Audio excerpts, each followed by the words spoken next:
নমস্কার, আমি শুভাশিস ব্যানার্জি। আর আমার সঙ্গে এই মুহূর্তে দেখছেন আওয়ার প্রোগ্রেস। আজকে আমরা আলোচনা করব জমির যে রেকর্ড রয়েছে, আপনার যে জমির যে পরিমাণ রয়েছে, শেয়ার যেটা রয়েছে, সেটা যদি 10,000-এর বেশি হয়ে যায় তাহলে কি আপনাদের কি কি অসুবিধা হবে, এই বিষয়টা আগে আলোকপাত করব। তারপরে সম্ভাব্য সমাধানের যে পথ সেটাও কিন্তু আলোচনা করব। এবার সম্ভাব্য কেন বলছি, কারণ পসিবিলিটি। প্রথমত বলি যে আপনার যদি দেখা যায় যে জমির দাগটা রয়েছে, এই দাগে মোটামুটি অনেক খতিয়ান রয়েছে। এগুলো ধরা যাক সব খতিয়ান, অর্থাৎ এক একটা জমি আলাদা আলাদাভাবে ভাগ আছে। তো আপনারা এখানে মোটামুটি দেখতে পাচ্ছেন অনেক কটাই জমি, এগুলো খতিয়ানের মধ্যেই পড়ে। 1, 2, 3, 4, 5, 6, 7, 8, 9, 10, 11, 12, 13, 14, 15। এখানে আমি তাহলে 15টা খতিয়ান পেলাম। এবার একটা দাগে শুধু 15টা বলে নয়, আরও খতিয়ান হতে পারে, কম বেশি হতে পারে, 5টা হতে পারে, 20টা হতে পারে, যাই হোক। এবার এর যে সর্বমোট শেয়ারের অংশ, সেটা কিন্তু আপনাকে 10,000 থাকতে হবে। এবার এই শেয়ার মানে কি? ধরুন একটা জমি টোটাল অংশ হলো এই জমিটার, আমি ধরলাম, এটা কথায় কথায় ধরলাম 20 শতক। এই জায়গাটা টোটাল হলো 20 শতক জায়গা বা 20 ডেসিমিল জায়গা। এবার এই যে প্রথম যে ব্যক্তিটা রয়েছে, আমি ধরলাম এই ব্যক্তিটার কাছে 2 শতক জায়গা রয়েছে। এবার এই যে 2 শতক জায়গা রয়েছে, এইটাকে আপনাকে 10,000-এর শেয়ারে আনতে হবে। 20-তে 2, 1-এ কত, 10,000-এ কত। যে 10,000-এ দেখবেন ওই 0.0 করে ওই 10 মতো অংশ ওনার আসবে। এই যে যার 2 শতক জায়গা আছে, এইগুলো টোটালি এরকম যার যত আছে, এর যদি 2 থাকে, এর যদি 3 থাকে, এর যদি 4 থাকে, 5 থাকে, এগুলো শেয়ারে নিয়ে আসতে হবে। তাহলে 20 শতকের মধ্যে এটা যদি আপনি ধরেন এই প্লটটার, তাহলে এর থাকছে 20 শতকের মধ্যে 4 শতক, 1 শতকের মধ্যে কত, 10,000-এর মধ্যে কত, যেমন ঐকিক নিয়ম করেন ওইভাবে ওটাকে শেয়ারটা বের করে। আর যদি এটা আপনি ডিটেলসে দেখতে চান, তাহলে আপনাকে বাংলার ভূমি যে ওয়েবসাইট রয়েছে, সেখানে আপনার জমির পরিমাণ প্লাস শেয়ারের অংশ ওখানে দেওয়া আছে। এই টোটালটাকে যোগ করে কিন্তু আপনাকে 10,000 হতে হবে। এই গোটা প্লটটার যে শেয়ারের অংশ, এটা কিন্তু 10,000 থাকতে হবে, এটা পার্টিকুলার। এইবার শুধু এই প্লট বলে নয়, এখানে যে আপনাদেরকে দেখালাম যে কটা খতিয়ান আছে, সেটা শেয়ারের অংশ মিলিয়ে 10,000, এটা তো ঠিকই রয়েছে। আবার আপনার অন্য প্লটও হতে পারে, এরকম কম বেশি হতে পারে, কিন্তু 10,000 শেয়ারটা মিলবে। সে আপনার যদি একটা দাগে ধরা যাক 4টে খতিয়ান আছে, একটা দাগে মোট 4টে খতিয়ান আছে, 4টে খতিয়ান মিলেই কিন্তু তাহলে আপনার 10,000 সম্পূর্ণ থাকতে হবে, 10,000 পুষতে হবে, এরকম ব্যাপার। টোটালটাই আপনাকে 10,000 দেখাতে হবে। এবার বাংলার ভূমি যখন ওয়েবসাইটে আপনি গেলেন, রেকর্ডের যে ঘর রয়েছে যেখানে তথ্য দেওয়া হচ্ছে, সেখানে আপনি দাগ নম্বর দিয়ে সার্চ করে দেখলেন যে আপনার দাগে মোটামুটি আমি ধরেই নিলাম 10টা খতিয়ান আছে। 10টা খতিয়ানের তখন যে শেয়ারের অংশটা আপনারা যোগ করে দেখবেন, যোগ করার পর সেটা 10,000 হচ্ছে কিনা।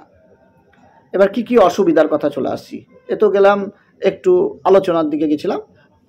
প্রথম অসুবিধা, যখন আপনার দলিলের সঙ্গে আপনার জমির যে পরিমাণ ডিফার করবে, তখন কিন্তু আপনার মিউটেশন হয় না বা হতে চায় না। কিন্তু এক্ষেত্রে বিষয়টা আলাদা। আমি শেয়ারের অংশ বলছি। শেয়ারের ক্ষেত্রে যখন দেখবেন 10,000-এর বেশি হয়ে যাচ্ছে, তখন ওই জমিটা যখন আপনি বিক্রি করলেন, যাকে বিক্রি করলেন তিনি কিন্তু পরবর্তী সময়ে ওই যেহেতু ওই প্লটে শেয়ারের অংশ বেশি হয়ে গেছে, সেহেতু কিন্তু উনি প্রবলেম পড়বে। মিউটেশনের ক্ষেত্রে প্রবলেম হতে পারে তার, প্লাস তার কনভার্সনের ক্ষেত্রে প্রবলেম হতে পারে। এগুলো কিন্তু প্রবলেমে দাঁড়াবে। যখনই সে মিউটেশন করতে যাবে, নতুন একজন মালিক, তখন কিন্তু প্রথম প্রশ্ন উঠবে যে আপনার এখানে দাগ নম্বরে 10,000-এর বেশি রয়েছে, এই জায়গায় গন্ডগোল রয়েছে। তখন বিএলআরও অফিস যদি মনে করে কি আপনাকে সেখানেই কিন্তু স্টপ করে দিবে যে মিউটেশন হবে না, যেহেতু আপনার দাগে গন্ডগোল রয়েছে শেয়ারের পরিমাণ।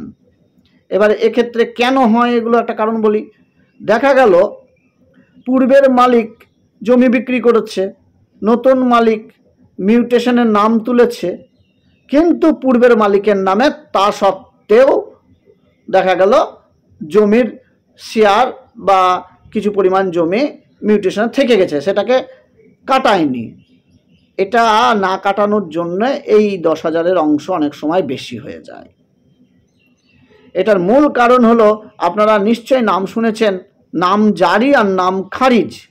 নাম জারি তো হলো, কিন্তু নাম খারিজটা হলো না, তাহলে তো তার পরিমাণটা এখানে থেকে গেল। অনেক সময় এইভাবে 10,000 অংশের বেশি হয়ে যায়। এইগুলো কিন্তু খুব ইম্পর্ট্যান্ট বিষয়। সেই জন্য নাম জারি যেমন হলো, নাম খারিজটাও যেন হয় পূর্বের মালিকের। মানে আপনি যত পরিমাণ জমি কিনলেন সেই পরিমাণ জমিরটাও যেন ওনার নাম থেকে খারিজ হয়ে যায়, ওনার যেন আর না থাকে, এটাও কিন্তু লক্ষ্য করতে হবে। যদি আপনি বা আমরা যারা রয়েছি সবাই মিলে ভাবি কি আমরা নামজারি করে নিলাম, অর্থাৎ মিউটেশন করে নিলাম, নিজের নামে রেকর্ড থেকে গেল, আমরা সেফ। না দাদা, সেফ নই আমরা। এক্ষেত্রেও কিছু অসুবিধা হতে পারে। সেক্ষেত্রে আপনি দেখে নেবেন পূর্বের মালিক যে ছিল, আপনার যত পরিমাণ জমি কিনলেন তার কি কোনো অংশ ওখানে থেকে গেল, তার নামটা কি ওখানে বাদ গেল না, এটাও আপনাকে দেখতে হবে। এটাও আপনার দেখার বিষয়। শুধু আপনার নাম তুললেই হয় না, আপনার যার কাছ থেকে আপনি জমি কিনেছেন তার নামটা আবার থেকে গেছে কিনা এটাও দেখতে হবে, কারণ অনেক সময় থেকে যায়, নাম খারিজটা হয় না।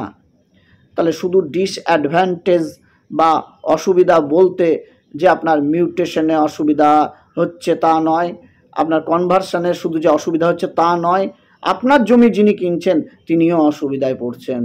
পরবর্তী সময়ে যদি দেখা গেল সেই জমির ওপর দেখা গেল সে একটা বিল্ডিং প্ল্যান পাস করবে, হবে না, কারণ সেই জমি তো সেনেই পরিবর্তন হচ্ছে না, তো বিল্ডিং প্ল্যান কিভাবে পাস হবে? তাহলে সেক্ষেত্রে জমির কনভার্সনও চেঞ্জ করতে পারছে না, এগুলো অসুবিধা থেকে যাচ্ছে। আবার বিক্রির সময় রেজিস্ট্রি অফিসে ওই জমি কিন্তু বিক্রি হয়ে যাচ্ছে, তখন কিন্তু রেজিস্ট্রি অফিসে আর দেখা হচ্ছে না যে আপনার 10,000-এর বেশি না কম, এগুলো আর দেখা হচ্ছে না।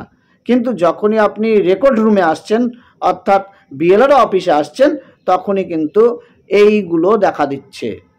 এবার এক্ষেত্রে যদি দেখা যায় আপনাদের মধ্যে কোনো কন্ট্রোভার্সি হলো, এই যে এতগুলো প্লট আছে, এতগুলো খতিয়ান আছে, এদের মধ্যেই দেখা গেল কোনো কন্ট্রোভার্সি হলো, তখন কিন্তু এই 10,000 শেয়ারের জন্য প্রত্যেকেই কিন্তু যুক্ত থাকবেন। আপনাদের যতই নিজের জায়গা ঠিক থাকুক, যেহেতু গোটা দাগটাই 10,000-এর বেশি হয়ে গেছে, সেহেতু এটা অসুবিধা হবে।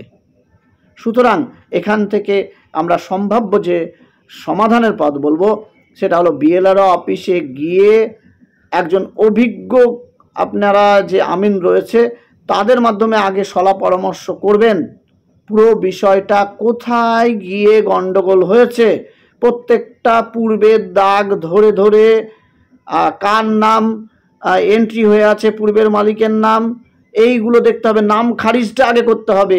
নাম খারিজটা যদি করতে পারেন তাহলে 10,000-এর শেয়ারের অংশ অনেকাংশে ঠিক হতে পারে। এটা কিন্তু ওই জন্যও হয়, নাম খারিজ না করার জন্য। তা এই বিষয়টা দেখে আমিনের মাধ্যমে ভালো করে দেখে সেই বিষয়টা গিয়ে বিএলআর অফিসে উত্থাপন করবেন, দেখাবেন, তাহলে আশা করি ঠিক হয়ে যাবে। আর না হলে ডাইরেক্ট বিএলআর সাহেবের সঙ্গে কথা বলবেন। ধন্যবাদ ভিডিওটি দেখার জন্য।